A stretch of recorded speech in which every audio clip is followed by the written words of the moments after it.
يسعد مساكم حبايب. اليوم الوصفة مالتنا كلش طيبة وسهلة وسريعة، يعني الموظفات واللي تعبانين واللي ما بيهم حيل يسوون عشاء راح يستفادون من هاي الوصفة وراح يحبوها كلش.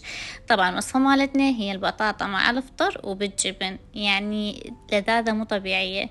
نبدي المكونات. عندي علبة فطر قطعتها بهذا الشكل بشكل شرائح، وعندي 4 حبات بطاطا قطعتها بشكل كلش رفيع سلايدات، عندي نوعين من الجبن، عندي جرجير، ملح، فلفل أسود، وعندي ملعقة طعام زيت زيتون، فصين ثوم، وكريمة طبخ. أول شي عندي طاوة خليها زيت الزيتون، راح أبدي أحمس الأفطر مالتنا.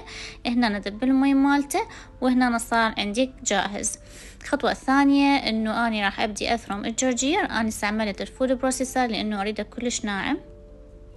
والخطوة الثالثة راح نسوي الكريمة مالتنا. أنا هنا عندي كريمة طبخ 500 مل كلها استعملتها، وعندي ملعقة ملح وملعقة فلفل أسود.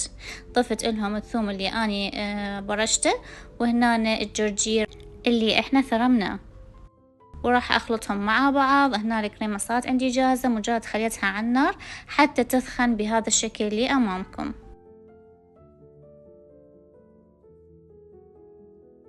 الخطوة الثالثة جبت الباركس مالتنا ودهنته بالزبد. راح أبدي أخلي أول طبقة اللي هي البطاطا. بعد البطاطا راح أبدي أخلي من الكريمة اللي إحنا سويناها،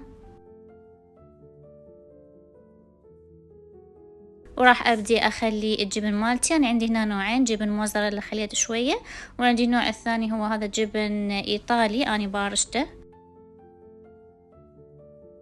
ورا الجبن نخلي شوية فطر، ونفس الطريقة همين نعيد، نخلي البطاطا وبعدين الكريمة وبعدين الجبن وبعدين الفطر. هنا وصلت للطبقة الأخيرة، خلينا الكريمة مالتنا وخلينا الجبن، وراح أخليه الفطر آخر شي.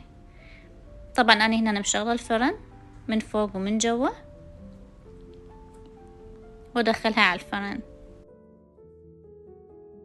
هنا صارت جاهزة. إذا عجبتكم الوصفة كتبوا لنا وبالعافية.